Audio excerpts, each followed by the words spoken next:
नमस्कार दर्शक बंधु मो सागर चलतु नजर पकईबा आज सकाळ केतोटी गुरुत्वपूर्ण खबर उपरे सेतिबाई वीडियोटी को शेष पर्यंत देखा मोर अनुरोध। वीडियोटी भल लगे वीडियोटी को लाइक करे, चैनल को सब्सक्राइब करे, कमेंट माध्यम जनातु आपण माने मो वीडियो केउ जिल्लारू देखुचंते।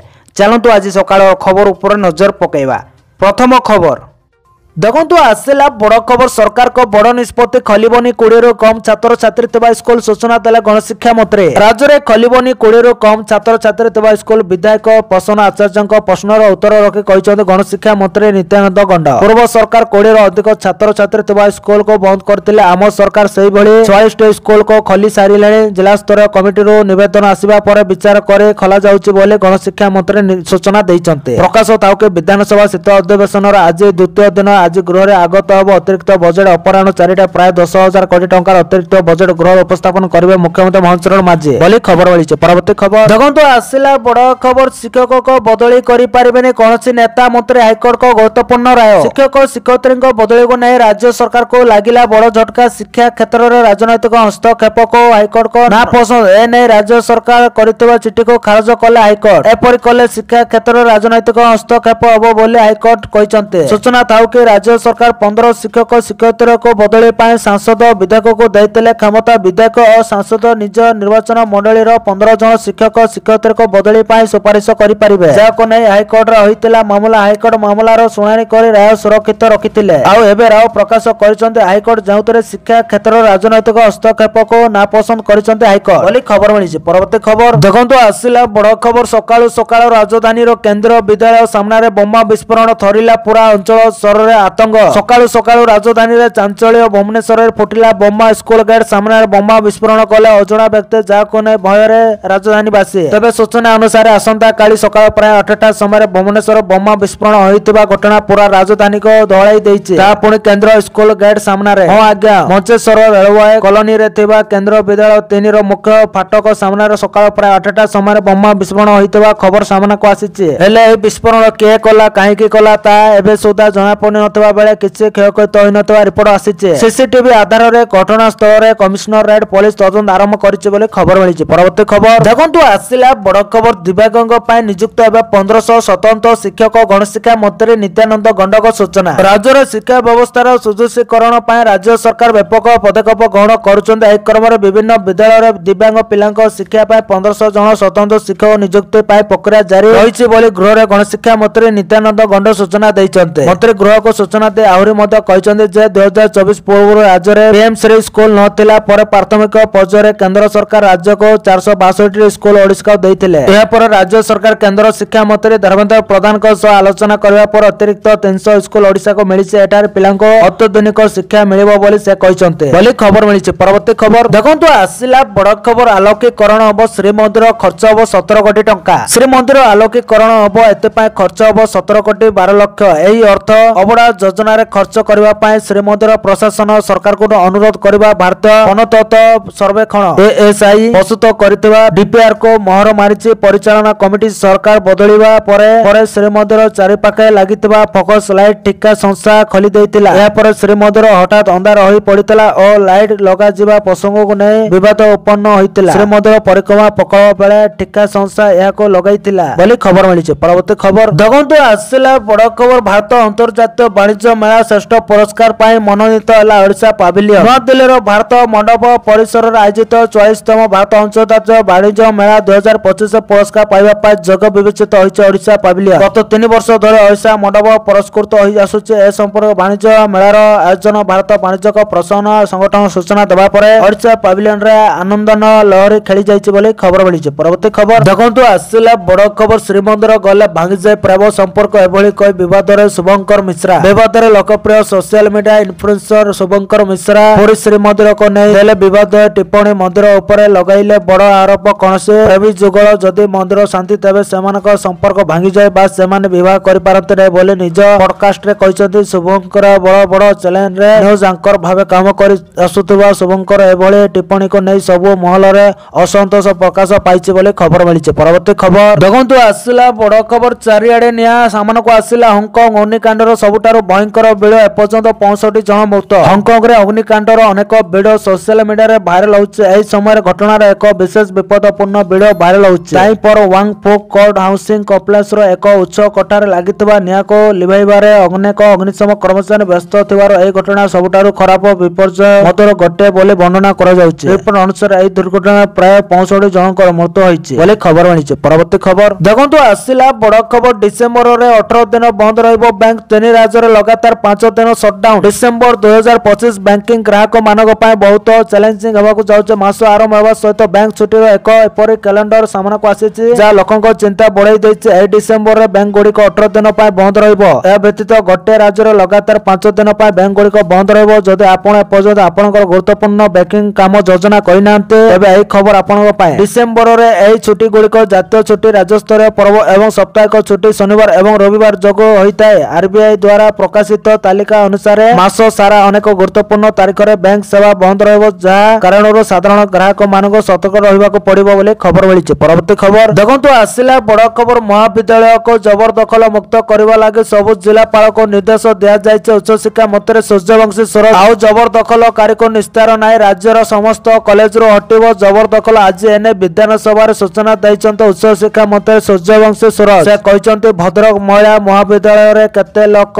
ଜବରଦଖଲ କରିଥିଲେ। ଆମ ସରକାର ଆସିବା ପରେ ସେମାନଙ୍କୁ ସେଠାରୁ ଉଚ୍ଛେଦ କରାଯାଇ ମହାବିଦ୍ୟାଳୟକୁ ଜବରଦଖଲ କରାଯାଇଛି। ଏହାଛଡା ସବୁ ଜିଲ୍ଲାପାଳଙ୍କୁ ମହାବିଦ୍ୟାଳୟକୁ ଜବରଦଖଲ ମୁକ୍ତ କରିବା ଲାଗି କଡା ନିର୍ଦ୍ଦେଶ ଦିଆଯାଇଛି। ଏକ ପ୍ରଶ୍ନର ଉତ୍ତରରେ ସେ ଏକଥା ସ୍ପଷ୍ଟ କରିଛନ୍ତି। ସେ ଆହୁରି କହିଛନ୍ତି, ହପ୍ ଆଉ ସଂଖ୍ୟା କମ କରିବା ପାଇଁ ସରକାର ପଦକ୍ଷେପ ନେଉଛନ୍ତି ବୋଲି ଖବର ମିଳିଛି। ପରବର୍ତ୍ତୀ ଖବର ଦେଖନ୍ତୁ, ଆସିଲା ବଡ ଖବର। ଟ୍ରମ୍ପଙ୍କୁ ଶକ୍ତ ଚାପୁଡା। ଶୁକ୍ଳ ସତ୍ତ୍ୱେ ସନ୍ତୁଷ୍ଟ ହେଉଛି ମୋଦି। ପୁତିନଙ୍କ ବନ୍ଧୁତ୍ୱ। ଭାରତ ଗସ୍ତରେ ଆସିବେ ରୁଷ ରାଷ୍ଟ୍ରପତି। ରୁଷ ରାଷ୍ଟ୍ରପତି ଭ୍ଲାଦିମିର ପୁତିନ ଚଳିତ ବର୍ଷ ଡିସେମ୍ବରରେ ଭାରତ ଗସ୍ତରେ ଆସୁଛନ୍ତି। ତାଙ୍କ କାର୍ଯ୍ୟସୂଚୀ ବିଷୟରେ ସମ୍ପୂର୍ଣ୍ଣ ସୂଚନା ପ୍ରକାଶ ପାଇଛି। ପୁତିନ ଡିସେମ୍ବର 4 ଏବଂ 5 ତାରିଖରେ ଭାରତ ଗସ୍ତରେ ରହିବେ। ଏହି ଗସ୍ତ ସମୟରେ ସେ ପ୍ରଧାନମନ୍ତ୍ରୀ ନରେନ୍ଦ୍ର ମୋଦି ଏବଂ ରାଷ୍ଟ୍ରପତି ଦ୍ରୌପଦୀ ମୁର୍ମୁଙ୍କ ସହ ସାକ୍ଷାତ କରିବେ। ପୁତିନଙ୍କ ଭାରତ ଗସ୍ତ ଅନେକ ଦୃଷ୍ଟିରୁ ଗୁରୁତ୍ୱପୂର୍ଣ୍ଣ ହେବ। ରୁଷର ତେଲ କିଣିବା ପାଇଁ ଆମେରିକା ଭାରତ ଉପରେ ଶୁଳ୍କ ଲଗାଇଥିଲା। ପ୍ରଧାନମନ୍ତ୍ରୀ ମୋଦି ପୁତିନଙ୍କୁ ଭାରତ ଗସ୍ତ ପାଇଁ ନିମନ୍ତ୍ରଣ କରିଛନ୍ତି। ସେ 23ତମ ଭାରତ ରୁଷ ବାର୍ଷିକ ସମ୍ମିଳନୀରେ ଅଂଶଗ୍ରହଣ କରିବେ। ଏହି ଅବସରରେ ମୋଦି ଏବଂ ପୁତିନଙ୍କ ମଧ୍ୟରେ ଦ୍ୱୈପାକ୍ଷିକ ଆଲୋଚନା ହେବ ବୋଲି ଖବର ମିଳିଛି। ପରବର୍ତ୍ତୀ ଖବର ଦେଖନ୍ତୁ, ଆସିଲା ବଡ ଖବର। ବିଧାନସଭାରେ ଉଠିଲା ମୋଦି ପ୍ରସଙ୍ଗ। ବିଜେଡି କହିଲା, ଧାନ ନ ଉଠାଇଲେ ସ୍ଥିତି ଭୟଙ୍କର ହେବ। ବିଧାନସଭାରେ ଉଠିଲା ମୋଦି ପ୍ରସଙ୍ଗ। ଧାନ ନ ଉଠାଇଲେ ଆଗକୁ ସ୍ଥିତି ଭୟଙ୍କର କରିବାକୁ ଚେତାବନୀ ଦେଇଛି ବିଜେଡି। ଧାନ ନ ଉଠାଇଲେ ରାଜ୍ୟରେ ନିଆଁ ଲାଗିବ ଏବଂ ଚାଷୀଙ୍କ ସହ ଖେଳନ୍ତୁ ନାହିଁ ସରକାର ବୋଲି କହିଛି ବିଜେଡି। ଏହାସହ ଚାଷୀଙ୍କ ମେରୁଦଣ୍ଡ ଭାଙ୍ଗୁଛନ୍ତି ସରକାର। ଗୋଦାମରେ ଜାଗା ନାହିଁ କହୁଛନ୍ତି ସରକାର। ଶୀଘ୍ର ଷ୍ଟକ୍ ଭେରିଫିକେସନ କରନ୍ତୁ ବୋଲି କହିଛନ୍ତି ପ୍ରସନ୍ନ ଆଚାର୍ଯ୍ୟ। ପ୍ରଥମରୁ ମୋଦି ଖୋଲିବା ପାଖାପାଖି ମାସେ ବିଳମ୍ବିତ ହୋଇସାରିଛି। ଏବେ ଚାଷୀଙ୍କୁ ଧାନ ବିକିବାକୁ ଟୋକେନ ମିଳିନି। ମିଲର୍ସଙ୍କ ସହ ଯୁକ୍ତି କରିବାକୁ ସରକାର ବି ଯେପରି ଭୁଲି ଯାଇଛନ୍ତି। ଏହା ଜବାବ ରଖିଛି ବିଜେପି। ବିଜେପି ବିଧାୟକ ସନ୍ତୋଷ ଖଣ୍ଟୁଆ କହିଛନ୍ତି, ଚାଷୀଙ୍କ ଠିକ୍ ନିଆଁ ଲାଗିନି। ନିଆଁ ଆଉ କେଉଁଠି ଲାଗିଛି? ସରକାର ରେକର୍ଡ ସଂଖ୍ୟକ ଚାଷୀ ପଞ୍ଜୀକରଣ କରିଛନ୍ତି। 20 ଲକ୍ଷ ଚାଷୀ ଏପର୍ଯ୍ୟନ୍ତ ପଞ୍ଜୀକରଣ କରିସାରିଲେଣି। ଜିଲ୍ଲା ସ୍ତରରେ ଭିନ୍ନ ତାରିଖରେ ଧାନ ଉଠାଯିବା। ତାର 7 ଦିନ ପୂର୍ବରୁ ଟୋକେନ ଦିଆଯିବ। ଗତ ବର୍ଷ ମଧ୍ୟ ସବୁ ଚାଷୀଙ୍କର ଧାନ ଉଠିଥିଲା। ଉପଯୁକ୍ତ ସମୟରେ ଆମ ସରକାର ଚାଷୀଙ୍କ ଧାନ ଉଠେଇବୁ ବୋଲି ଖବର ମିଳିଛି। ପରବର୍ତ୍ତୀ ଖବର ଦେଖନ୍ତୁ, ଆସିଲା ବଡ ଖବର। ନେପାଳ ଜାରି କଲା 100 ଟଙ୍କିଆ ବିବାଦୀୟ ନୋଟ। ନେପାଳର କେନ୍ଦ୍ର ବ୍ୟାଙ୍କ ଏକ ନୂତନ 100 ଟଙ୍କାର ନୋଟ ଜାରି କରିଛନ୍ତି। କିନ୍ତୁ ଏହି ନୋଟ ଏକ ପୁରୁଣା ବିବାଦକୁ ପୁନର୍ବାର ଜନ୍ମ ହୋଇଛି। ନୋଟ ଉପରେ ମୁଦ୍ରିତ ମାନଚିତ୍ରରେ ନେପାଳ ଲିପୁଲେଖ କଳାପାଣି ଏବଂ ଲିମ୍ବାରୁଆକୁ ଏହାର କ୍ଷେତ୍ର ମଧ୍ୟରେ ଥିବାର ଦର୍ଶାଇଛି। ଏହି ଅଞ୍ଚଳ ଗୁଡିକ ବର୍ଷ ବର୍ଷ ଧରି ଉତ୍ତରାଖଣ୍ଡର ଅଂଶ ରହିଛି। କାଠମାଣ୍ଡୁର ଏହି ପଦକ୍ଷେପକୁ ଭାରତ ନେପାଳ ସମ୍ପର୍କରେ ଏକ ନୂତନ ବିବାଦ ଭାବରେ ବିବେଚନା କରାଯାଉଛି। ନେପାଳୀ ଜାତୀୟ ବ୍ୟାଙ୍କର ଅଧିକାରୀ ଅନୁଯାୟୀ ପୂର୍ବରୁ 100 ଟଙ୍କାର ନୋଟ ଉପରେ ନେପାଳର ଏକ ମାନଚିତ୍ର ମୁଦ୍ରିତ ହୋଇଥିଲା। କିନ୍ତୁ ବର୍ତ୍ତମାନ ଏହାକୁ 2020 ଜାରି ହୋଇଥିବା ବେଳେ ରାଜନୈତିକ ମାନଚିତ୍ରକୁ ପ୍ରତିଫଳିତ କରିବା ପାଇଁ ପରିବର୍ତ୍ତନ କରାଯାଇଛି, ଯାହା ନେପାଳର ସୀମା ମଧ୍ୟରେ ଥିବା 3ଟି ଅଞ୍ଚଳକୁ ଦର୍ଶାଯାଉଥିଲା। ଅନ୍ୟ ମୂଳରେ ନୋଟ ଗୁଡିକର ମାନଚିତ୍ର ଅନ୍ତର୍ଭୁକ୍ତ ନାହିଁ। ତେଣୁ ପରିବର୍ତ୍ତନ କେବଳ 100 ଟଙ୍କାର ନୋଟ ପର୍ଯ୍ୟନ୍ତ ସୀମିତ ରଖାଯାଇଛି ବୋଲି ଖବର ମିଳିଛି। ପରବର୍ତ୍ତୀ ଖବର ଦେଖନ୍ତୁ, ଆସିଲା ବଡ ଖବର। ପ୍ରତ୍ୟାହୃତ ହେଲା ବସ୍ ଧର୍ମଘଟ ଡାକରା। ଡିସେମ୍ବର 1ରୁ ବସ୍ ବନ୍ଦ ଡାକରା ନିଷ୍ପତ୍ତି ଇତିମଧ୍ୟରେ ପ୍ରତ୍ୟାହୃତ ହୋଇଛି। ଏନେ ଘରୋଇ ବସ୍ ସଂଘ ପକ୍ଷରୁ ସୂଚନା ଦିଆଯାଇଛି। ରାଜ୍ୟ ପରିବହନ ବିଭାଗ ସହ ଆଲୋଚନା ପରେ ଧର୍ମଘଟ ପ୍ରତ୍ୟାହୃତ ହୋଇଥିବା ଜଣାପଡିଛି। ପୋଲିସ ଚେକିଂ ବ୍ୟବସ୍ଥା ଲାଗୁ ହେବନି ପ୍ରତିଶ୍ରୁତି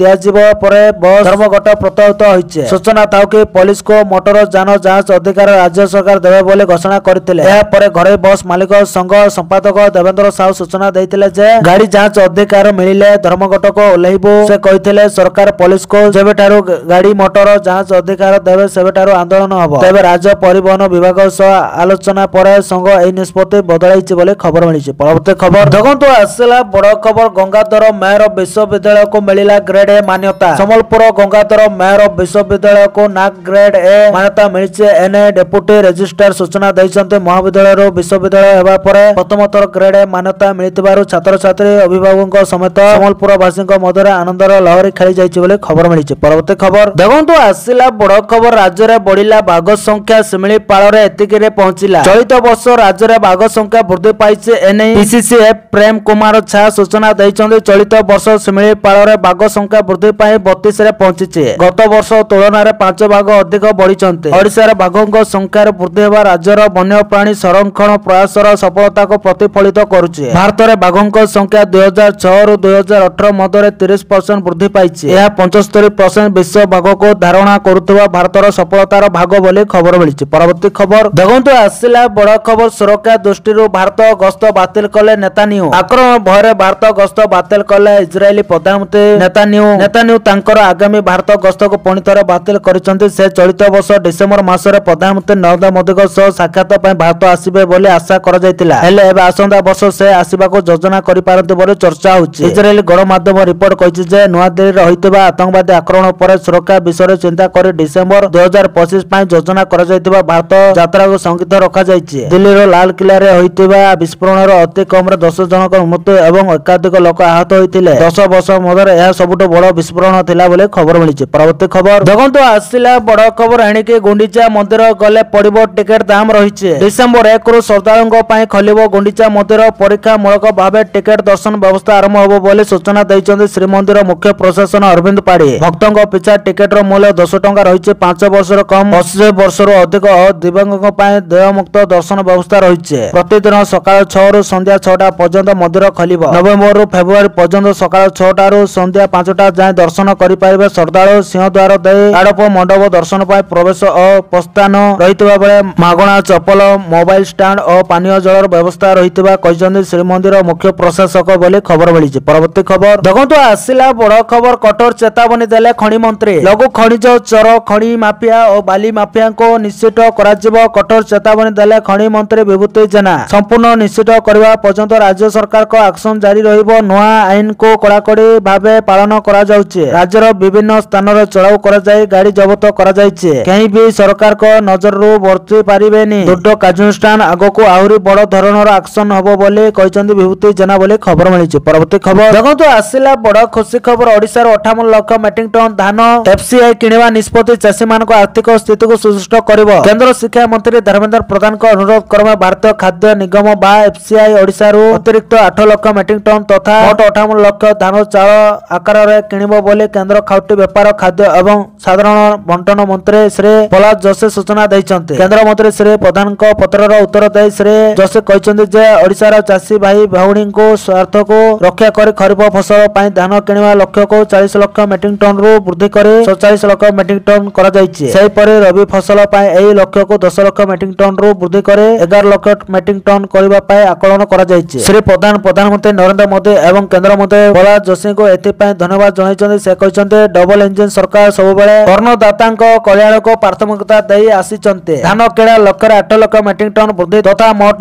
58 ଲକ୍ଷ ମେଟ୍ରିକ ଟନ୍ ଧାନ କିଣିବା ନିଷ୍ପତ୍ତି ଓଡ଼ିଶାର ଚାଷୀମାନଙ୍କ ଆର୍ଥିକ ସ୍ଥିତିକୁ ସୁଦୃଢ଼ କରିବ। ମୋଦି ସରକାରଙ୍କ ଏହି ସମୟୋଚିତ ନିଷ୍ପତ୍ତି ରାଜ୍ୟର ଅର୍ଥନୀତି ଓ ଆମ ଚାଷୀ ଭାଇ ଭଉଣୀଙ୍କ ହାତ ମୁଠାକୁ ମଜବୁତ କରିବ ବୋଲି ଖବର ମିଳିଛି। ପରବର୍ତ୍ତୀ ଖବର ଦେଖନ୍ତୁ ଆସିଲା ବଡ଼ ଖବର। ଦ୍ୱିତୀୟ ବିବାହ କଲେ 10 ବର୍ଷ ଜେଲ, ମାଗଣା ରାସନ ଏବଂ ପାଣି କରାଯିବ ବନ୍ଦ। ଆସାମ ବିଧାନସଭା ଗୁରୁବାର ଦିନ ଏକ ଗୁରୁତ୍ୱପୂର୍ଣ୍ଣ ବିଲ୍ ପାସ୍ କରିଛି ଯାହା ଦ୍ୱାରା ରାଜ୍ୟରେ ବହୁ ବିବାହ, ଏକାଧିକ ବିବାହକୁ ଆଇନଗତ ଅପରାଧ ବୋଲି ଘୋଷଣା କରାଯାଇଛି। ଏହି ନୂତନ ଆଇନର ଲକ୍ଷ୍ୟ ମହିଳାମାନଙ୍କୁ ସୁରକ୍ଷା ଦେବା ଏବଂ ସେମାନଙ୍କ ଅଧିକାରକୁ ସୁଦୃଢ଼ କରିବା। ବହୁ ବିବାହ ନିଷେଧ ବିଲ୍ 2025 ଅନୁଯାୟୀ ଯଦି ପୂର୍ବରୁ ବିବାହିତ ବ୍ୟକ୍ତି ପୂର୍ବ ବିବାହକୁ ଆଇନଗତ ଭାବରେ ନ ଭାଙ୍ଗି ଦ୍ୱିତୀୟ ବିବାହ କରନ୍ତି ତେବେ ଏହାକୁ ଏକ ଅପରାଧ ବୋଲି ବିବେଚନା କରାଯିବ। ଉଲ୍ଲଂଘନକାରୀଙ୍କୁ ଦଣ୍ଡ ଏବଂ ଜରିମାନା ଉଭୟ ଦେବାକୁ ପଡ଼ିବ ବୋଲି ଖବର ମିଳିଛି। ପରବର୍ତ୍ତୀ ଖବର ଦେଖନ୍ତୁ ଆସିଲା ବଡ଼ ଖବର। 11 ଜିଲ୍ଲାକୁ ମିଳିଲା 20 ଶିଳ୍ପ 4353 କୋଟିର ପ୍ରକଳ୍ପ ମଞ୍ଜୁର। ମୁଖ୍ୟମନ୍ତ୍ରୀ ମୋହନ ଚରଣ ମାଝୀଙ୍କ ନେତୃତ୍ୱରେ ଓଡ଼ିଶା ଶିଳ୍ପାୟନ କ୍ଷେତ୍ରର ଦ୍ରୁତ ଗତିରେ ଆଗକୁ ବଢିଛି। ସୁନ୍ଦରଗଡ଼ରେ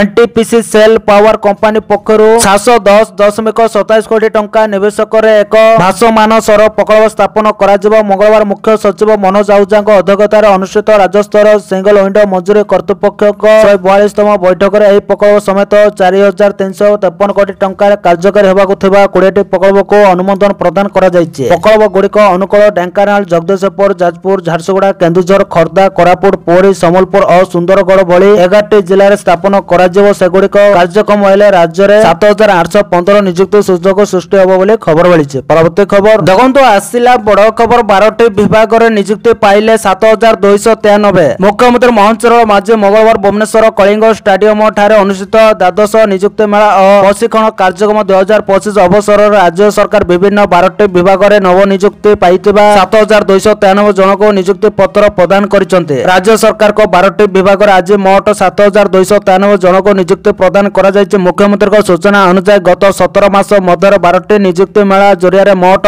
37325 जन को नियुक्ति दिया जायछि बोली खबर मिली। परवर्ती खबर देखो आसिला बड़ खबर 2036 सुधा 500 बिलियन अर्थनीति पर ओडिशा को 5 गुणा अभिवृद्धि करने को पड़िबो मुख्यमंत्री माझी कहले। मुख्यमंत्री मोहन चरण माझी मंगलवार कहते जे 2036 सुधा 500 बिलियन डॉलर अर्थनीति हासिल करने को हेले ओडिशा को आसंता 10 दिन मध्य 5 गुणा अर्थनैतिक अभिवृद्धि हासिल करने को पड़िबो बोली खबर मिली। परवर्ती खबर देखो आसिला बड़ खबर आत्मसमर्पण कले 41 नक्सल। छत्तीसगढ़ बीजापुर जिले में सुरक्षा बाहिनी को एक बड़ सफलता मिली। आज एठारे 41 जन नक्सल एका संगे सुरक्षा बाहिनी निकट आत्मसमर्पण कर आत्मसमर्पण करथिबा ए नक्सल मानक मध्य 32 जन मुंडरे बड़ धरण पुरस्कार राशि थिला जार समुदाय परिमाण 1 कोटी 19 लाख टंका। आत्मसमर्पण करथिबा नक्सल मानक मध्य केतेक शीर्ष एवं मध्यम स्तरीय नक्सल शामिल अछन जे मानक ऊपर लाख लाख टंकार पुरस्कार राशि थिला। 9 नक्सल मानक ऊपर 8 लाख टंका लेखाए, 3 नक्सल मानक ऊपर प्रत्येक 5 लाख टंका, 12 जन नक्सल को प्रत्येक को 2 लाख टंका, 8 जन नक्सल को प्रत्येक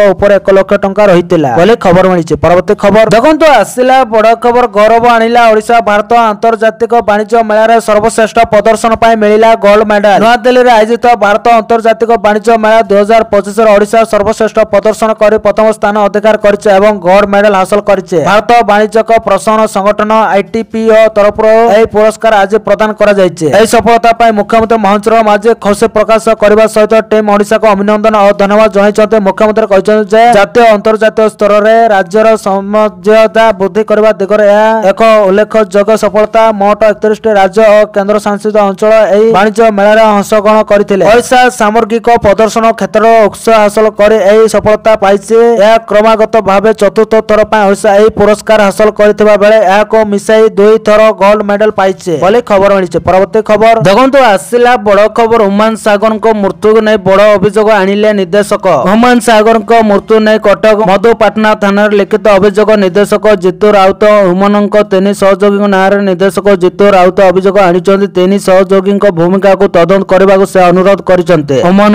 आर्थिक कारोबार चिकित्सा आदि संपर्क उच्च स्तरीय तदंत दाबी करिसंते। हुमान रोजगार करथिबा टंका हेरफेर होईछि कहिले निर्देशक। मैनेजर और पूरा टीम व्यक्तिगत स्वार्थ हासिल करिसंते बोली खबर मिली। परवर्ती खबर देखंतु आसिला बड़ खबर बढ़िला हसीना को अड़ुआ 21 वर्ष कारादंड रे दंडित कले कोर्ट। दुर्नीति मामला रे शेख हसीना को 21 वर्ष जेल दंडादेश। बांग्लादेश रातिचुत प्रधानमंत्री को 21 वर्ष जेल दंड। एक प्रकल्प दुर्नीति न्याय जेल दंडादेश सुनाइले कोर्ट। 3टी पृथक पृथक दुर्नीति मामला जेल दंडादेश पूर्व नरसंहार मामला रे मृत्यु दंडादेश करथिले अन्य एक कोर्ट। बांग्लादेश एक अदालत 3टी दुर्नीति मामला रे बहिष्कृत प्रधानमंत्री शेख हसीना को 21 वर्ष कारादंड रे दंडित करिछि। खबर अनुसार पूर्व लचल रे राजू न्यू टाउन प्रकल्प जमी आवंटन अनियमितता अभियोग रे एही 3टी मामला हसीना को विरोध रे रुजु होइतिला। हसीना को अनुपस्थित रे विचारपति एही राय सुनाइछन्ते कारण हसीना को पलायन पाई तांको एपर्यंत गिरफ्त करा जाय नै। तांको अनुपस्थित रे तांको विरोध रे विचार करा जायतिला।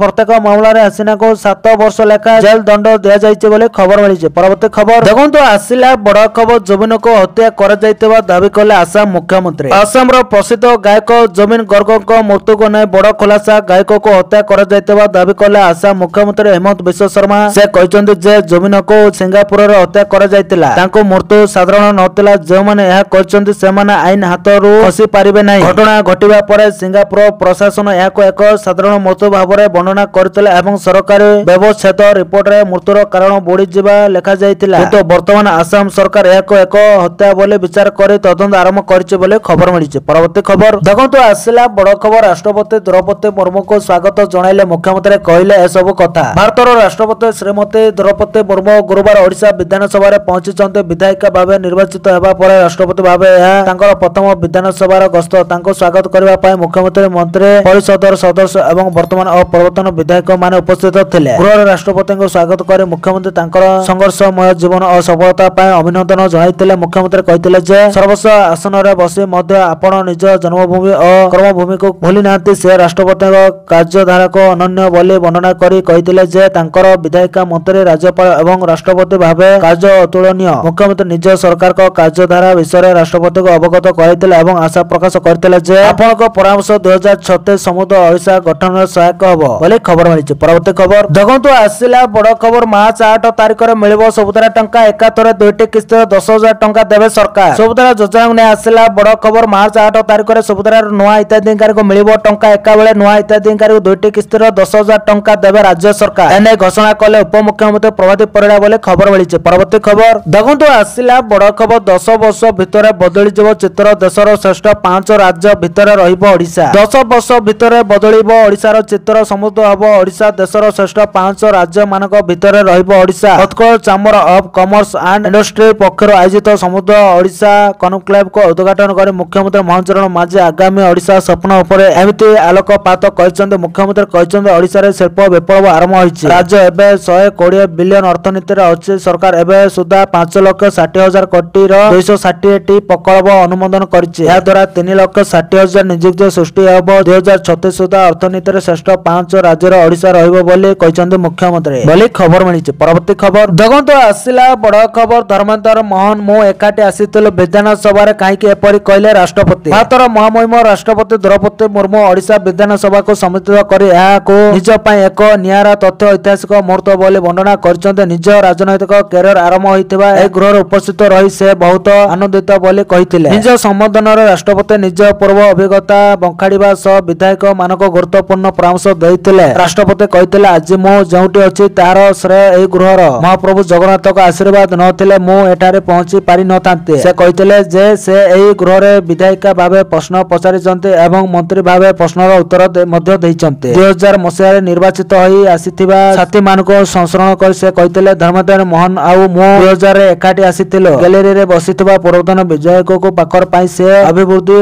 होइतिले बोली खबर मिलिछि। परवर्ती खबर देखंतु आसिला बड़ खबर भारतीय युवती सांघाई विमान बंदर रे अटक घटना को नै बढ़िला भारत चीन विवाद। भारतीय युवती को सांघाई विमान बंदर रे अटक घटना को नै बढ़िला भारत चीन विवाद। अरुणाचल प्रदेश रो जांगनान चीन रो अंश दाबी करिछि ब्राजिल। वैदेशिक मंत्रालय कहिछि अरुणाचल प्रदेश भारतर अविच्छेद्य अंग और अभिन्न अंश। सूचना अनुसार लंडन रे रहउतबा जणे भारतीय बसभ्य प्रेमा वांगजम 6 नवेम्बर 21 तारिख रे लंडन रु जापान जाउतबा बेले सांघाई विमान बंदर एभली समस्यार सम्मुखीन होइतिले बोली खबर मिलिछि। परवर्ती खबर देखंतु आसिला बड़ खबर बीजेपी रे जगत देले बीजेडी नेता पांड्यान को नै कहिले एमिति कथा। निकट भविष्यत रे एबे राज्य रे निर्वाचन नै तथापि दल बदलाउचंते नेता और कर्मी। कंधमाल जिला टिकाबाली ब्लॉक अध्यक्ष आज बिजु जनता दल बीजेडी छाड़ी भारतीय जनता पार्टी बीजेपी रे जगत दैचंते। एही अवसर से कहचंते साधारण निर्वाचन 2024 पर पराजय पर बीजेडी रो सन्यास नैतिबा भैरव कार्तिकेयन पांड्यान दलर सभापति नवीन पटनायक को भेटिबा सुजोग देउ नथले बोली अभियोग आनिचंते बोली खबर मिलिछि। परवर्ती खबर देखंतु आसिला बड़ खबर पूर्वतन मुख्यमंत्री को सरकारी बासभवन खाली करबा को सरकार को निर्देश।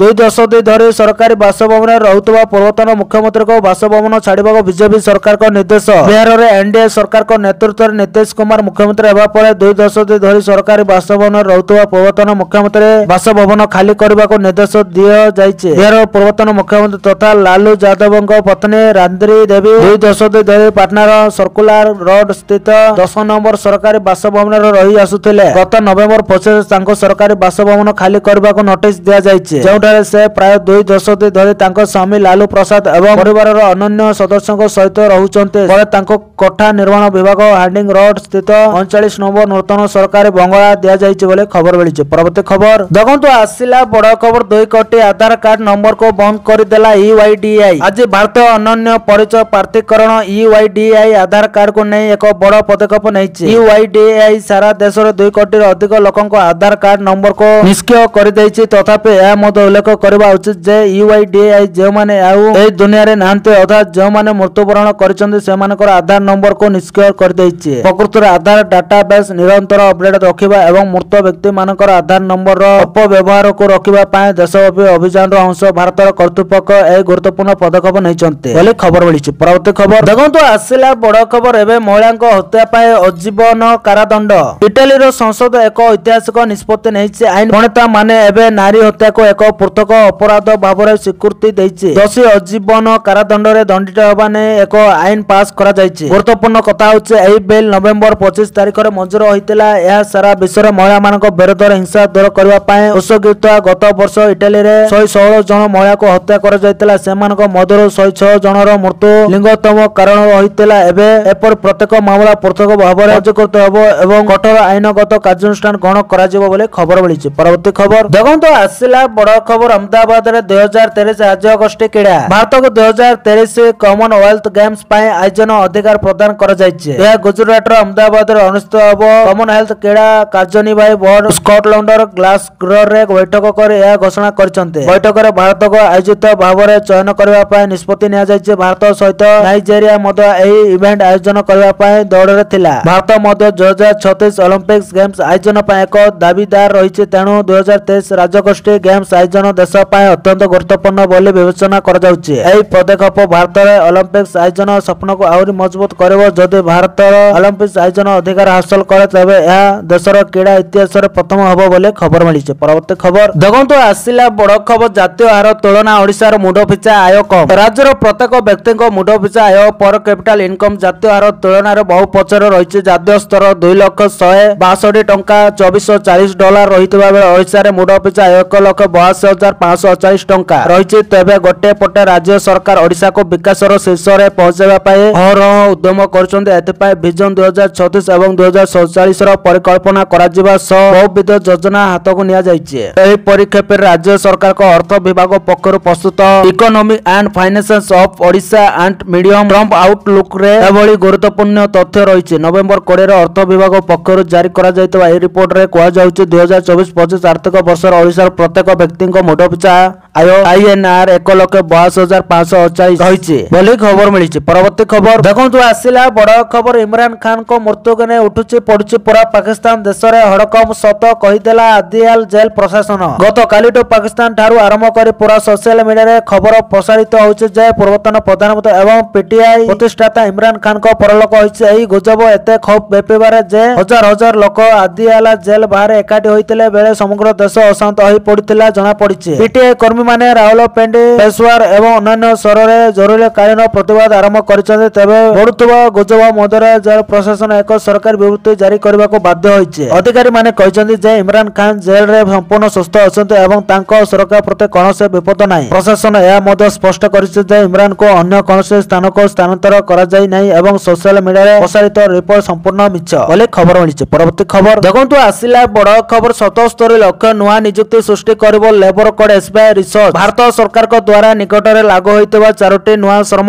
ସଂହିତା ମଧ୍ୟମ ଅଭିବୃଦ୍ଧିରେ ନିୟୋଜିତ ଏବଂ ଅର୍ଥନୀତିକୁ ବଡ଼ ପ୍ରୋତ୍ସାହନ ଦେବ ବୋଲି SBI ରିସର୍ଚ୍ଚ ତାର ରିପୋର୍ଟରେ ପ୍ରକାଶ କରିଛି। ମଙ୍ଗଳବାର ପ୍ରକାଶିତ ଏହି ରିପୋର୍ଟ ଅନୁଯାୟୀ ନୂଆ ଶ୍ରମ ସଂହିତା ଲାଗୁ ହେବା ଦ୍ୱାରା ଆଗାମୀ ବର୍ଷଗୁଡ଼ିରେ ପ୍ରାୟ 77 ଲକ୍ଷ ନୂଆ ନିଯୁକ୍ତି ସୃଷ୍ଟି ହେବାର ଆଶା କରାଯାଉଛି। ଏହା ବେକାରୀ ହାରକୁ ପ୍ରାୟ 1.3% ହ୍ରାସ କରିବାର ସମ୍ଭାବନା ଅଛି। ଏହି ସମୟରେ ଦେଶର ଉପଭୋକ୍ତା ଖର୍ଚ୍ଚରେ ପ୍ରାୟ 75,000 କୋଟି ଟଙ୍କାର ବୃଦ୍ଧି ହେବାର ଆକଳନ କରାଯାଇଛି ବୋଲି ଖବର ମିଳିଛି। ପରବର୍ତ୍ତୀ ଖବର ଦେଖନ୍ତୁ, ଆସିଲା ବଡ଼ ଖବର। ୟୁକ୍ରେନ ପଛକୁ ହଟିଲେ ଏହି ଯୁଦ୍ଧ ବନ୍ଦ ହେବ। ପୁତିନ ରୁଷ ଏବଂ ୟୁକ୍ରେନ ମଧ୍ୟରେ ଚାଲିଥିବା ଯୁଦ୍ଧ ମଧ୍ୟରେ ଏକ ପ୍ରମୁଖ ରାଜନୈତିକ ବିକାଶ ଦେଖାଦେଇଛି। ରୁଷ ରାଷ୍ଟ୍ରପତି ଭ୍ଲାଦିମିର ପୁତିନ ନିଶ୍ଚିତ କରିଛନ୍ତି ଯେ ଆମେରିକା ଅଧିକାରୀମାନେ ଆସନ୍ତା ସପ୍ତାହରେ ମସ୍କୋ ଗସ୍ତ କରିବେ। ଏହି ଗସ୍ତ ଗତ ସପ୍ତାହରେ ଆମେରିକା ରାଷ୍ଟ୍ରପତି ଡୋନାଲ୍ଡ ଟ୍ରମ୍ପଙ୍କ ଦ୍ୱାରା ଉପସ୍ଥାପିତ 28 ଶାନ୍ତି ପ୍ରସ୍ତାବ ଉପରେ ଆଲୋଚନା କରିବା ପାଇଁ ହେବ। କିର୍ଗିଜସ୍ତାନକୁ 3 ଦିନିଆ ଗସ୍ତ ପରେ ପୁତିନ ଗଣମାଧ୍ୟମ ସହିତ ଆଲୋଚନା ସମୟରେ ଏହି ଘୋଷଣା କରିଥିଲେ। ପୁତିନ କହିଛନ୍ତି ଯେ ଆମେରିକା ଦ୍ୱାରା ଉପସ୍ଥାପିତ ଶାନ୍ତି ପ୍ରସ୍ତାବ ଆଲୋଚନାର ଆଧାର ହୋଇଯାଇପାରେ। ସେ କହିଛନ୍ତି ଆମେ ଏହି ପ୍ରସ୍ତାବର ପ୍ରତ୍ୟେକ ବିନ୍ଦୁ ଉପରେ ବିନ୍ଦୁସହ ଆଲୋଚନା ପାଇଁ ପ୍ରସ୍ତୁତ। ତଥାପି ସେ ଏହା ମଧ୍ୟ ସ୍ପଷ୍ଟ କରିଛନ୍ତି ଯେ ୟୁକ୍ରେନକୁ ପ୍ରଥମେ ରୁଷ ଦାବି କରୁଥିବା ଅଞ୍ଚଳରୁ ତାର ସୈନ୍ୟ ପ୍ରତ୍ୟାହାର କରିବାକୁ ପଡ଼ିବ। ପୁତିନ ଚେତାବନୀ ଦେଇଛନ୍ତି ଯେ ଯଦି ୟୁକ୍ରେନ ସୈନ୍ୟ ପ୍ରତ୍ୟାହାର ନ କରନ୍ତି ତେବେ ରୁଷ ବଳ ପ୍ରୟୋଗ କରିବ ବୋଲି ଖବର ମିଳିଛି। ପରବର୍ତ୍ତୀ ଖବର ଦେଖନ୍ତୁ, ଆସିଲା ବଡ଼ ଖବର। କଂଗ୍ରେସ ସମୀକ୍ଷା ବୈଠକରେ ଧମସାଧମସି ଗୋଳି ମାରିବାକୁ ଧମକ। ବିହାର ବିଧାନସଭା ନିର୍ବାଚନରେ କଂଗ୍ରେସ ଏକ ବଡ଼ ପରାଜୟର ସମ୍ମୁଖୀନ ହୋଇଛି। କଂଗ୍ରେସ ପ୍ରାର୍ଥୀମାନେ ପ୍ରତିଦ୍ୱନ୍ଦ୍ୱୀ ପ୍ରତିଦ୍ୱନ୍ଦିତା କରିଥିବା 61ଟି ଆସନ ମଧ୍ୟରୁ ମାତ୍ର 6ଟି ଆସନରେ ବିଜୟ ହୋଇଥିଲେ। ଏହାପରେ ଗୁରୁବାର ବିହାର ପରାଜୟ ସମ୍ପର୍କରେ ଦଳ ପକ୍ଷରୁ ଏକ ସମୀକ୍ଷା ବୈଠକ ଡକାଯାଇଥିଲା। ରାହୁଲ ଗାନ୍ଧୀ, ମଲ୍ଲିକାର୍ଜୁନ ଖାଡଗେ ଏବଂ କେସି ଭେନୁଗୋପାଳ ଯୋଗ ଦେଇଥିଲେ। ବୈଠକରେ ପ୍ରାର୍ଥୀ, ସାଂସଦ ଏବଂ ବରିଷ୍ଠ ନେତାମାନେ ଯୋଗ ଦେଇଥିଲେ। କିନ୍ତୁ ଏହି ବୈଠକରେ ଏକ ଅଜବ ଦୃଶ୍ୟ ଦେଖିବାକୁ ମିଳିଥିଲା। ଟିକେଟ ଆବଣ୍ଟନକୁ ନେଇ କଂଗ୍ରେସ ପ୍ରାର୍ଥୀ ଓ କର୍ମୀମାନଙ୍କ ମଧ୍ୟରେ ପ୍ରବଳ ଯୁକ୍ତିତର୍କ ଦେଖିବାକୁ ମିଳିଥିଲା। ସ୍ଥିତି ଏପରି ହୋଇଥିଲେ ଗୁଳି ମାରିବାକୁ ଧମକ ଶୁଣାଯାଇଥିଲା ବୋଲି ଖବର ମିଳିଛି। ପରବର୍ତ୍ତୀ ଖବର ଦେଖନ୍ତୁ, ଆସିଲା ବଡ ଖବର। ଚୀନକୁ ପାନି ଦେବାକୁ ଯୋଜନା। ବିରଳ ଧାତୁ ଚୁମ୍ବକ ପାଇଁ 7,280 କୋଟି ଟଙ୍କା ନିବେଶ ପ୍ରସ୍ତାବକୁ ଅନୁମୋଦନ।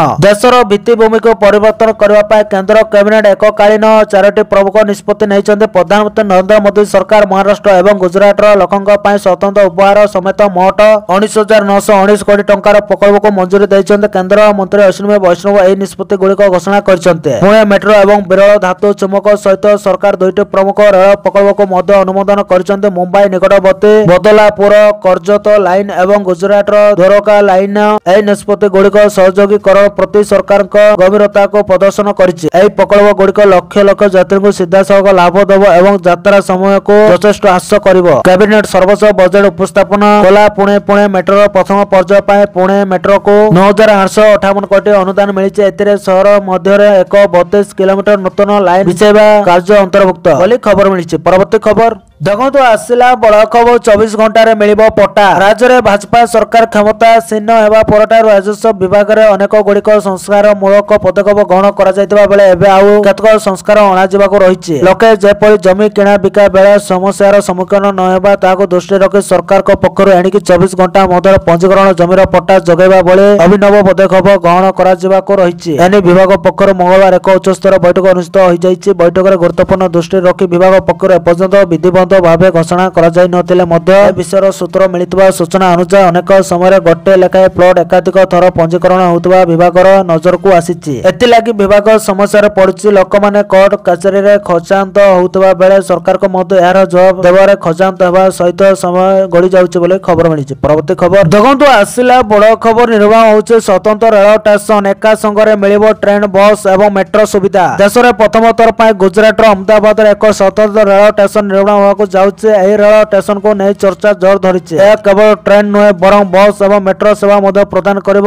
ଏହା ବ୍ୟତୀତ ଷ୍ଟେସନରେ ମଲ୍, ଅଫିସ, ହୋଟେଲ ଏବଂ ଉଦ୍ୟାନ ମଧ୍ୟ ରହିବ। ଗୁଜରାଟର ଅହମ୍ମଦାବାଦରେ ନିର୍ମାଣ ହେବାକୁ ଯାଉଛି ସ୍ୱତନ୍ତ୍ର ରେଳ ଷ୍ଟେସନ ଯାହାକି 16 ମହଲା ବିଶିଷ୍ଟ ହେବ। ଏହି ପ୍ରକଳ୍ପ କେବଳ ଗୁଜରାଟ ପାଇଁ ନୁହେଁ ବରଂ ସମଗ୍ର ଦେଶ ପାଇଁ ଆଧୁନିକ ପରିବହନ ଭିତ୍ତିଭୂମିର ଏକ ନୂତନ ମାନଦଣ୍ଡ ସ୍ଥାପନ କରିବ ବୋଲି ଆଶା ରଖାଯାଇଛି ବୋଲି ଖବର ମିଳିଛି। ପରବର୍ତ୍ତୀ ଖବର ଦେଖନ୍ତୁ, ଆସିଲା ବଡ଼ ଖବର। ମମତାଙ୍କ ଭବିଷ୍ୟବାଣୀ 2029 କେନ୍ଦ୍ରରେ ବିଜେପି କ୍ଷମତାରୁ ହଟିଯିବ।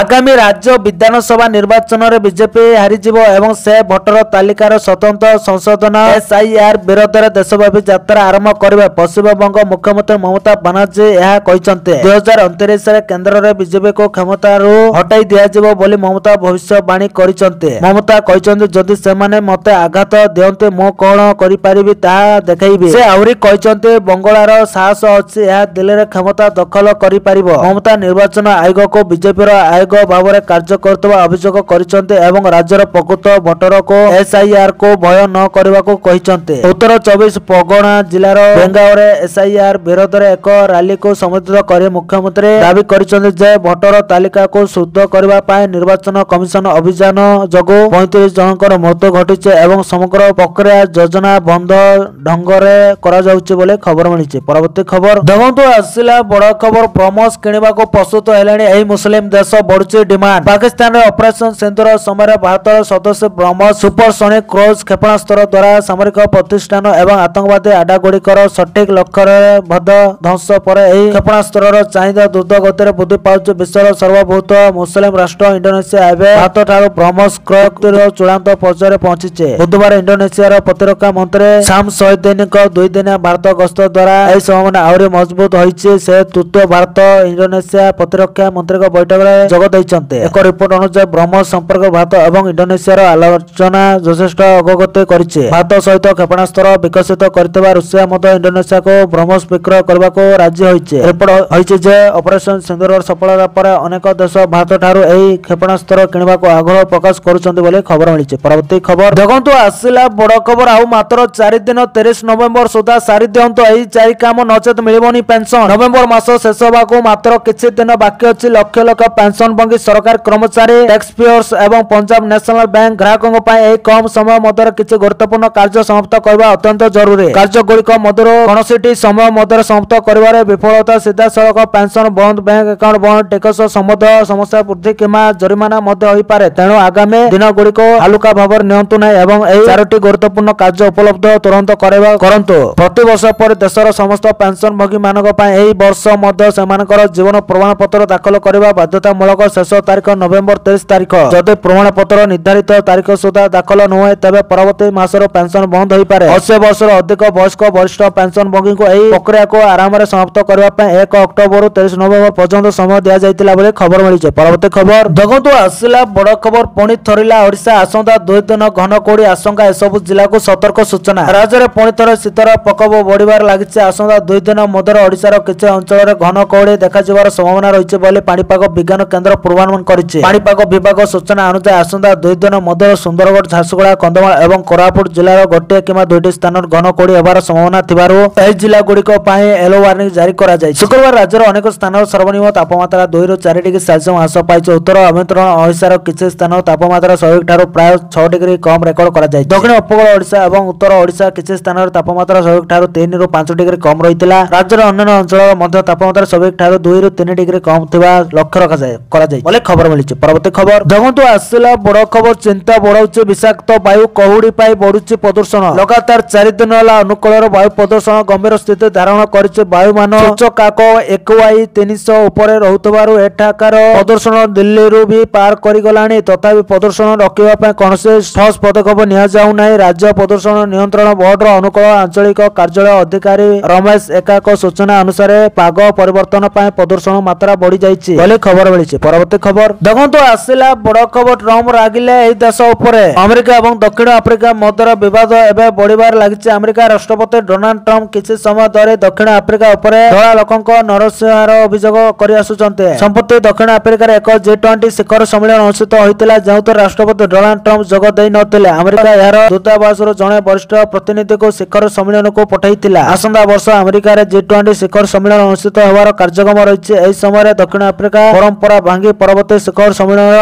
ଅଧ୍ୟକ୍ଷତା ଜଣେ ଆମେରିକୀୟ ଅଧିକାରୀଙ୍କୁ ହସ୍ତାନ୍ତର କରିବାକୁ ମନା କରିଦେଇଛି। ଏନେଇ ଡୋନାଲ୍ଡ ଟ୍ରମ୍ପ ଏବେ ଦକ୍ଷିଣ ଆଫ୍ରିକା ବିରୋଧରେ ଏକ ବଡ଼ ଘୋଷଣା କରିଛନ୍ତି। ଡୋନାଲ୍ଡ ଟ୍ରମ୍ପ କହିଛନ୍ତି, G20 ସମାପ୍ତ ହେବା ପରେ ଦକ୍ଷିଣ ଆଫ୍ରିକା ଆମର ଆମେରିକୀୟ ଦୂତାବାସର ଜଣେ ବରିଷ୍ଠ ପ୍ରତିନିଧିଙ୍କୁ G20 ସଭାପତି ପଦ ହସ୍ତାନ୍ତର କରିବାକୁ ମନା କରିଦେଇଥିଲା। ଯେ ସମାପନୀ ଉତ୍ସବରେ ଯୋଗ ଦେଇଥିଲେ। ତେଣୁ ମୋ ନିର୍ଦ୍ଦେଶରେ ଦକ୍ଷିଣ ଆଫ୍ରିକା 2026 G20 ପାଇଁ ନିମନ୍ତ୍ରଣ ପାଇବ ନାହିଁ, ଯାହା ଆସନ୍ତା ବର୍ଷ ଫ୍ଲୋରିଡାର ମହାନ ସହର ମିଆମିରେ ଆୟୋଜିତ ହେବ। ଦକ୍ଷିଣ ଆଫ୍ରିକା ବିଶ୍ୱକୁ ଦେଖାଇ ଦେଇଛି ଯେ ସେମାନେ କୌଣସି ସ୍ଥାନରେ ସଦସ୍ୟତା ପାଇବା ପାଇଁ ଯୋଗ୍ୟ ନୁହନ୍ତି ଏବଂ ଆମେ ସେମାନଙ୍କୁ ସମସ୍ତ ଦେୟ ଏବଂ ସବସିଡି ବନ୍ଦ କରିବାକୁ ଯାଉଛୁ ବୋଲି ଖବର ମିଳିଛି। ପରବର୍ତ୍ତୀ ଖବର ଦେଖନ୍ତୁ, ଆସିଲା ବଡ଼ ଖବର, ପାକିସ୍ତାନକୁ କଡ଼ା ଜବାବ ଦେଲା ଭାରତ। ଅଯୋଧ୍ୟାର ରାମ ମନ୍ଦିର ଉପରେ ପବିତ୍ର ଧର୍ମ ଧ୍ୱଜା ଉତ୍ତୋଳନ ସମ୍ପର୍କରେ ପାକିସ୍ତାନର ମନ୍ତବ୍ୟ ପୁଣି ଥରେ ଭାରତ ଏବଂ ପାକିସ୍ତାନ ମଧ୍ୟରେ କୂଟନୈତିକ ଉତ୍ତେଜନାକୁ ବୃଦ୍ଧି କରିଛି। ଭାରତ କେବଳ ପାକିସ୍ତାନର ଆପତ୍ତିକୁ ପ୍ରତ୍ୟାଖ୍ୟାନ କରିନାହିଁ, ବରଂ ଏହାକୁ ଦ୍ୱନ୍ଦ୍ୱାତ୍ମକ ମାନର ଉଦାହରଣ ଭାବରେ ସମାଲୋଚନା ମଧ୍ୟ କରିଛି। ବୈଦେଶିକ ମନ୍ତ୍ରଣାଳୟର ମୁଖପାତ୍ର ରଣଧୀର ଜୟସୱାଲ ସ୍ପଷ୍ଟ ଭାବରେ କହିଛନ୍ତି ଯେ ପାକିସ୍ତାନର ସମାଲୋଚନା ତଥ୍ୟ ଭିତ୍ତିକ ନୁହେଁ କିମ୍ବା ନୈତିକତା ଭିତ୍ତିକ ନୁହେଁ। ସେ କହିଛନ୍ତି ଯେ ଧର୍ମାଧତା, ସ୍ୱୈଚ୍ଛାଚାରିତା ଏବଂ ସଂଖ୍ୟାଲଘୁଙ୍କ ଉପରେ ଅତ୍ୟାଚାରରେ ବଳି ରହିଥିବା ଏକ ଦେଶ ଭାରତ ଭଳି ଏକ ଗଣତାନ୍ତ୍ରିକ ରାଷ୍ଟ୍ରକୁ ଧାର୍ମିକ ସ୍ୱାଧୀନତା ଉପରେ ଭାଷଣ ଦେବାର ସ୍ଥିତିରେ ନାହିଁ। ଜୟସୱାଲ ଏହା ମଧ୍ୟ ପୁନରାବୃତ୍ତ କରିଛନ୍ତି ଯେ ଅଯୋଧ୍ୟାରେ ପତାକା ଉତ୍ତୋଳନ ସମୟର ଭାରତର ସଂସ୍କୃତି ଏବଂ ଆତ୍ମିକ ବିଶ୍ୱାସ ସହିତ ଜଡ଼ିତ ଏବଂ କୌଣସି ବିଦେଶୀ ଦେଶର ମତାମତ ଅପ୍ରାସଙ୍ଗିକ ବୋଲି ଖବର ମିଳିଛି। ପରବର୍ତ୍ତୀ ଖବର ଦେଖନ୍ତୁ, ଆସିଲା ବଡ଼ ଖବର, ହ୍ୱାଇଟ୍ ହାଉସ୍ ଗୁଳିକାଣ୍ଡ ପଛରେ ପାକିସ୍ତାନ ତାଲିବାନ। ଆମେରିକାର ହ୍ୱାଇଟ୍ ହାଉସ୍ ଉପରେ ଆକ୍ରମଣ କରିଥିବା ଜଣେ ଆଫଗାନିସ୍ତାନ ନାଗରିକଙ୍କ ଉପରେ ଅଭିଯୋଗ ଆସିଛି। ଏହାକୁ ନେଇ ରାଷ୍ଟ୍ରପତି ଡୋନାଲ୍ଡ ଟ୍ରମ୍ପ ଆଫଗାନିସ୍ତାନକୁ ଦାୟୀ କରିଛନ୍ତି। ଏବେ ଏହାର ଜବାବ ଦେଇଛି ତାଲିବାନ। ତାଲିବାନ ମୁଖପାତ୍ର ସାଇନ୍ ଆକ୍ରମଣରେ ISI ଷଡ଼ଯନ୍ତ୍ର ସନ୍ଦେହ କରି କହିଛନ୍ତି ଯେ ଆଫଗାନିସ୍ତାନକୁ ଫସାଇବା ଓ ଆଫଗାନିସ୍ତାନର ପ୍ରତିଷ୍ଠାନକୁ କଳଙ୍କିତ କରିବା ପାଇଁ ଏକ ପ୍ରୟାସ କରାଯାଉଛି। ସେ ଦାବି କରିଛନ୍ତି ଯେ ଏକ ବାହ୍ୟ ଗୁପ୍ତଚର ନେଟୱାର୍କ ବିଦେଶରେ ଥିବା ଆଫଗାନିସ୍ତାନବାସୀଙ୍କ ପାଇଁ ସୁରକ୍ଷା ବିପଦ ସୃଷ୍ଟି କରିବା ପାଇଁ ଏହି ଷଡ଼ଯନ୍ତ୍ର କରିଥିଲା। ସାଇନ୍ ତାଲିବାନର ଦୀର୍ଘକାଳୀନ ନୀତିକପ ଧରାଇ କହିଛନ୍ତି, ଆମର ନୀତି ସ୍ପଷ୍ଟ, ଆମେ ବିଦେଶରେ ଆକ୍ରମଣ ପାଇଁ କାହାକୁ ଆଫଗାନ ମାଟି ବ୍ୟବହାର କରିବାକୁ ଅନୁମତି ଦେଉନାହୁଁ ବୋଲି ଖବର ମିଳିଛି। ପରବର୍ତ୍ତୀ ଖବର ଦେଖନ୍ତୁ, ଆସିଲା ବଡ଼ ଖବର, ନୀତିଶଙ୍କ ବଡ଼ ଘୋଷଣା, 1 କୋଟି ଯୁବକଙ୍କୁ ମିଳିବ ଚାକିରି ସହ ରୋଜଗାର। 10ମ ଥର ପାଇଁ ମୁଖ୍ୟମନ୍ତ୍ରୀ ଭାବରେ ଶପଥ ଗ୍ରହଣ କରିଥିବା ପରେ ମୁଖ୍ୟମନ୍ତ୍ରୀ ନୀତିଶ କୁମାର ତାଙ୍କ ସରକାର ଏଜେଣ୍ଡା एवं प्राथमिकता को नहीं एक्शन मोड अछंते। से स्पष्ट करछंती जे नूतन सरकार को प्राथमिक लक्ष्य होउछि युवक मानको चाकरी एवं नियुक्ति प्रदान करिबा। नूतन सरकार प्रथम कैबिनेट बैठक पर नीतीश कुमार एक सोशल मीडिया पोस्ट शेयर करछंती जेउतरे कहा जायछि 2020 ରୁ 2025 मध्य 50 लाख युवक को सरकारी चाकरी एवं नियुक्ति प्रदान करा जायछि एवं एबे आगामी 5 वर्ष मध्य अर्थात 2025-23 मध्य 1 कोटी युवक को चाकरी एवं नियुक्ति प्रदान करिवार लक्ष्य रखा जायछि। मुख्यमंत्री Nitish Kumar social media site X ray एक पोस्ट शेयर करी लिखिछन्ते मुख्यमंत्री नीतीश कुमार कहिछन्ते जे नूतन सरकार गठन सहित राज्यर शिल्प को प्रोत्साहित करबा एवं बड़ धरणर नियुक्ति सृष्टि करबा पय द्रुत गति रे काम आरंभ होइछि। परिवर्तित बिहारर विकास को त्वरान्वित करबा पय प्रयुक्तिविद्या एवं सेवा भित्तिक नवसृजन उपर आधारित एक नूतन युवर अर्थनीति निर्माण करबा को निष्पत्ति निया जायछि बोली खबर मिलिछि। परवर्ती खबर देखंतु आसिला बड़ खबर पाक रो एयर स्ट्राइक अफगानिस्तान रे 10 मृत्यु। पाकिस्तान एयर स्ट्राइक रे अफगानिस्तान रो 9 जन शिशु और जणे महिला प्राण हरैछन्ते। अफगानिस्तान रो तालिबान प्रशासन मंगलवार कहिछि जे एयर जवाब दिया जिवो। रिपोर्ट अनुसार पाकिस्तान राति सारा बोमामाण करबा फल शिशु और महिलांक समेत बहु लोक प्राण हरैछन्ते किंतु इस्लामाबाद एथि पय अफगानिस्तान रे अवस्थित आतंकवादी को दायी करिছে बोली खबर मिलिछि। परवर्ती खबर देखंतु आसिला बड़ खबर बीजेडी रे हलचल पद छाड़िले देवाशीष सामंतराय। बीजेडी को बड़ झटका लागिছে पद छाड़िले सांसद देवाशीष सामंतराय। बीजेडी रो सीनियर सिटीजन सेल उपसभापति पदर मंगलवार देवाशीष इस्तीफा दैछन्ते। बीजेडी सभापति नवीन पटनायक पाखकु देवाशीष तांको इस्तीफा पत्र पठाइछन्ते। पूर्व दल ऊपर असंतोष थिले एबे चर्चा होछि देवाशीषक गति केउ आडे रहिबो तबे गुरुत्व देउ नथिबारो पदवी छाड़ितबा इस्तीफा पत्र रे देवाशीष उल्लेख करिछन्ते। बिजू बाबूको आदर्श रे आउ दल चालू नथवा चिठी रे दर्शाइछन्ते देवाशीष बोली खबर मिलिछि। परवर्ती खबर देखंतु आसिला बड़ खबर काहाको थर्ड वर्ल्ड देश कहउछन्ते अमेरिका राष्ट्रपति ट्रम्प। थर्ड वर्ल्ड देशर प्रवासी आसीबा संपूर्ण बंद हेबा अमेरिका राष्ट्रपति डोनाल्ड ट्रम्प एबोली घोषणा करिछन्ते। से समस्त तृतीय विश्व देश बा थर्ड वर्ल्ड कंट्रीज रो अमेरिका रो स्थायी भाबरे प्रवासन निषेध करिवे बोली स्पष्ट करिछन्ते। ट्रम्प कहिछन्ते जे तांको प्रशासन अमेरिका को संपूर्ण सूच करबा एवं बाइडेन प्रशासन अधीन अमेरिका रे बेआईन भाबे प्रवेश करितबा प्रवासी मानको बाहर करबा पय एही पदक्षेप निया जाउचे। ट्रम्प तांको social media platform truth social रे एक पोस्ट करी लिखिछन्ती जे हमर लक्ष्य होचे अण नागरिक मानको दिया जाउतबा समस्त संघीय सुविधा एवं सब्सिडी बंद करबा देशर शांति नष्ट करतबा प्रवासी मानकर नागरिकता बातिल करबा एवं देश ऊपर बोझ सरकार प्रति विपद किमा पाश्चात्य सभ्यता को पालन करुनतबा विदेशी नागरिकों देशांतर करबा। व्हाइट हाउस निकटरे होइतबा गोलीकांड रे 2 जन नेशनल गार्ड सदस्य गुरुतर आहत हेबा पर ट्रम्प को एही घोषणा आसीछि। आहतक मध्य जनक चिकित्सा समय मृत्यु घटिछि एवं अन्य जनक अवस्था संकटापन्न रहिछि। तदन्तकारी माने जानिबाको पाइछन्ति जे एही आक्रमण जने अफगानिस्तान नागरिक करथिले जे बाइडेन प्रशासन समय तांको परिवार सहित अमेरिका को प्रवासी होई आसीथिले बोले खबर मिलिछि। परवर्ती खबर देखंतु आसिला बड़ खबर कर्मचारी दरमा 25% बढ़िबो। सर्वनिम्न दरमा एतके होइजिबो। अष्टम वेतन कमिशन को नहीं बड़ अपडेट आसीछि। केंद्र सरकार देशर लक्ष लक्ष सरकारी कर्मचारी एवं पेंशनभोगी को बड़ उपहार दैछन्ते। गत नवेम्बर 3 तारिख रे सूचना जारी करबा सहित अष्टम वेतन कमिशन गठन करबा को घोषणा करि सारिछन्ते। अष्टम वेतन कमिशन घोषणा हेबा पर केंद्रीय कर्मचारी एवं पेंशनभोगी को दरमा वृद्धि पाइबो एते पाय प्रस्तुति आरंभ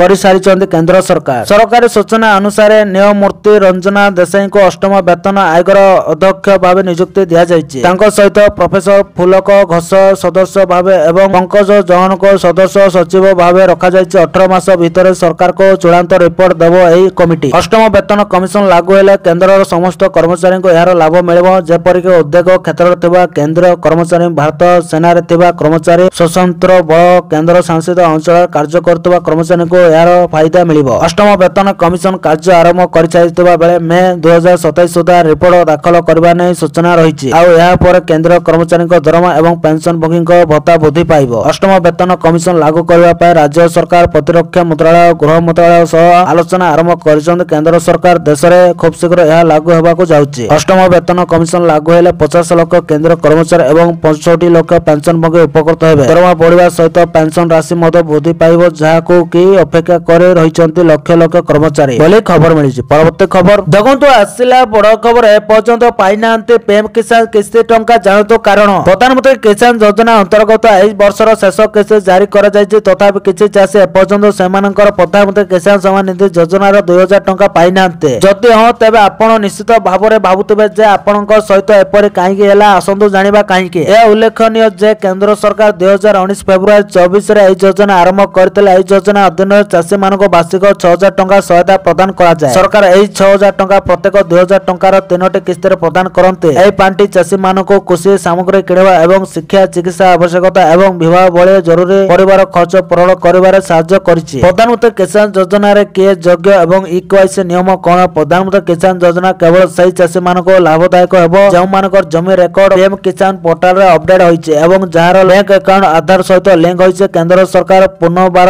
କହିଛନ୍ତି ଯେ କିସ୍ତି ପାଇବା ପାଇଁ ଇକେୱାଇସି ପୂରଣ କରିବା ବାଧ୍ୟତାମୂଳକ। ଏହି ପ୍ରକ୍ରିୟା ଲିକେଜ ରୋକିବାରେ ସାହାଯ୍ୟ କରେ ଏବଂ ସଠିକ ହିତାଧିକାରୀଙ୍କ ପାଖରେ ଲାଭ ପହଞ୍ଚାଇବା ସୁନିଶ୍ଚିତ କରେ। 2025 ପାଇଁ ଚାଷୀମାନଙ୍କୁ ଇକେୱାଇସି ପୂରଣ କରିବାକୁ ପଡ଼ିବ। ଆଧାର ସହିତ ଲିଙ୍କ ହୋଇଥିବା ବ୍ୟାଙ୍କ ଆକାଉଣ୍ଟ ଗୁଡ଼ିକୁ ଅପଡେଟ୍ କରିବାକୁ ପଡ଼ିବ ଏବଂ ସରକାରୀ ପୋର୍ଟାଲରେ ସଠିକ ଜମି ବିବରଣୀ ପ୍ରଦାନ କରିବାକୁ ପଡ଼ିବ ବୋଲି ଖବର ମିଳିଛି। ପରବର୍ତ୍ତୀ ଖବର ଦେଖନ୍ତୁ, ଆସିଲା ବଡ଼ ଖୁସି ଖବର। ସରକାର ପ୍ରତି ମାସରେ ଦଉଛନ୍ତି 1000 ଟଙ୍କା। ଛାତ୍ରଛାତ୍ରୀ ହୁଅନ୍ତୁ କି ସାଧାରଣ ଜନତା ପ୍ରତ୍ୟେକ ବର୍ଗ ପାଇଁ ଭିନ୍ନ ଭିନ୍ନ ଯୋଜନା କାର୍ଯ୍ୟକାରୀ କରୁଛନ୍ତି ସରକାର। ବିଶେଷ କରି ବୟସ୍କ, ଶିଶୁ ଏବଂ ମହିଳାଙ୍କ ସ୍ୱାର୍ଥକୁ ଦୃଷ୍ଟିରେ ରଖି ଯୋଜନା କାର୍ଯ୍ୟକାରୀ କରାଯାଇଛି, ଯାହାଦ୍ୱାରା ସାଧାରଣ ନାଗରିକ ମାନେ ସିଧାସଳଖ ଲାଭ ପାଇପାରୁଛନ୍ତି। ଏଭଳି ଏକ ଯୋଜନାରେ ବାର୍ଷିକ 12000 ଟଙ୍କା ଯୋଗାଇ ଦିଆଯାଉଛି, ଅର୍ଥାତ୍ ମାସକୁ 1000 ଟଙ୍କା ଲେଖାଏଁ ଯୋଗାଇ ଦିଆଯାଉଛି। ଏହି ଯୋଜନାରେ ଚଳିତ ବର୍ଷ ମାର୍ଚ୍ଚ ମାସର ଟଙ୍କା ପଠାଇବା ଆରମ୍ଭ କରିଛନ୍ତି ସରକାର। ଏଥିରୁ କେଉଁମାନେ ଉପକୃତ ହୋଇପାରିବେ ଆସନ୍ତୁ ଜାଣିବା। ଚଳିତ ବର୍ଷ ମାର୍ଚ୍ଚ 10 ତାରିଖରୁ ଏହି ଯୋଜନାରେ ମହିଳାଙ୍କୁ ଟଙ୍କା ମିଳିବା ଆରମ୍ଭ ହୋଇଥିଲା। ଏହାକୁ ନେଇ ଅର୍ଥମନ୍ତ୍ରୀ ସ୍ୱତନ୍ତ୍ର ଭାବରେ ସାମ୍ବାଦିକ ସମ୍ମିଳନୀ କରି ସୂଚନା ଦେଇଥିଲେ। ତେବେ ଏହି ଯୋଜନାରେ ସାମିଲ ହେବାକୁ କେତେକ ନିର୍ଦ୍ଦିଷ୍ଟ ମାନଦଣ୍ଡ ରଖିଛନ୍ତି ସରକାର। ଏହି ସ୍ୱତନ୍ତ୍ର ଯୋଜନାରେ ଆବେଦନ କରିଥିବା ବ୍ୟକ୍ତିଙ୍କୁ ପ୍ରତି ମାସରେ 1000 ଟଙ୍କା ଲେଖାଏଁ ଆସୁଛି। ଏଭଳି ଏକ ଯୋଜନା ନେଇ ପୂର୍ବରୁ ଦାବି ହୋଇ ଆସୁଥିଲା। ଦାବିଗୁଡ଼ିକ ସମାଧାନ କରାଯାଉଛି। ଏହାପରେ ଗତ ମାର୍ଚ୍ଚ 10ରୁ 1000 ଟଙ୍କା ଲେଖାଏଁ ଯୋଗ୍ୟ ହିତାଧିକାରୀଙ୍କ ଆକାଉଣ୍ଟରେ ଜମା ହୋଇଛି। ପ୍ରତି ମାସରେ ଏହି ରାଶି ମହିଳାଙ୍କ ଆକାଉଣ୍ଟକୁ ଆସୁଛି। 21ରୁ 60 ବର୍ଷ ବୟସ୍କ ମହିଳା ଏହି ଯୋଜନା ପାଇଁ ଆବେଦନ କରିପାରିବେ। ଏହା ବ୍ୟତୀତ ଆବେଦନକାରୀଙ୍କ ପରିବାର ବାର୍ଷିକ ଆୟ 2.5 ଲକ୍ଷରୁ ଅଧିକ ହୋଇଥିଲେ ଏହି ଯୋଜନା ଲାଭ ମିଳିବ ନାହିଁ। ତେବେ କେବଳ ବିବାହିତ ମହିଳାମାନଙ୍କୁ ଏହି ଯୋଜନାର ଲାଭ ଦିଆଯାଉଛି। ଏହି ଯୋଜନାର ଲାଭ ଉଠାଇବାକୁ ଆବେଦନ ପାଇଁ ସ୍ୱାମୀ ସ୍ତ୍ରୀ ଆଧାର କାର୍ଡ ଏବଂ ମୋବାଇଲ ପାନ୍ କାର୍ଡ ଦାଖଲ କରିବାକୁ ପଡ଼ିବ। ଏହା ବ୍ୟତୀତ ବ୍ୟାଙ୍କ ଆକାଉଣ୍ଟ ସହ ଆଧାର କାର୍ଡ ଲିଙ୍କ କରିବା ବାଧ୍ୟତାମୂଳକ ରହିଛି। ମହିଳାଙ୍କ ପାଖରେ ଏକ ମୋବାଇଲ ନମ୍ବର ରହିବା ମଧ୍ୟ ଆବଶ୍ୟକ। ସରକାରଙ୍କ ଅନୁଯାୟୀ ଏହି ଯୋଜନାର ଉଦ୍ଦେଶ୍ୟ ହେଉଛି ମହିଳାମାନଙ୍କୁ ଆର୍ଥିକ ସ୍ତରରେ ମଜବୁତ କରିବା ଏବଂ ପରିବାରର ନିଷ୍ପତ୍ତି ନେବାରେ ମହିଳାଙ୍କ ପ୍ରଭାବଶାଳୀ ଭୂମିକାକୁ ଉତ୍ସାହିତ କରିବା। ବିଧବା ଏବଂ ବିବାହ ବିଚ୍ଛେଦର ଶିକାର ମହିଳାମାନେ ମଧ୍ୟ ଏହି ଯୋଜନା ପାଇଁ ଆବେଦନ କରିପାରିବେ ବୋଲି ଖବର ମିଳିଛି। তো দর্শক বন্ধু, এ ଥିଲା ଆଜି ସକାଳର କେତୋଟି ଗୁରୁତ୍ୱପୂର୍ଣ୍ଣ ଖବର। ଯଦି ଭିଡ଼ିଓଟି ଭଲ ଲାଗିଛି ଲାଇକ୍ କରିବା ସହିତ ଆମ ଚ୍ୟାନେଲକୁ ସବସ୍କ୍ରାଇବ୍ କରନ୍ତୁ ଆଉ ଭିଡ଼ିଓକୁ ସେୟାର କରନ୍ତୁ। ଭିଡ଼ିଓଟି ସମ୍ପୂର୍ଣ୍ଣ ଦେଖିଥିବାରୁ ଆପଣମାନଙ୍କୁ ବହୁତ ବହୁତ ଧନ୍ୟବାଦ।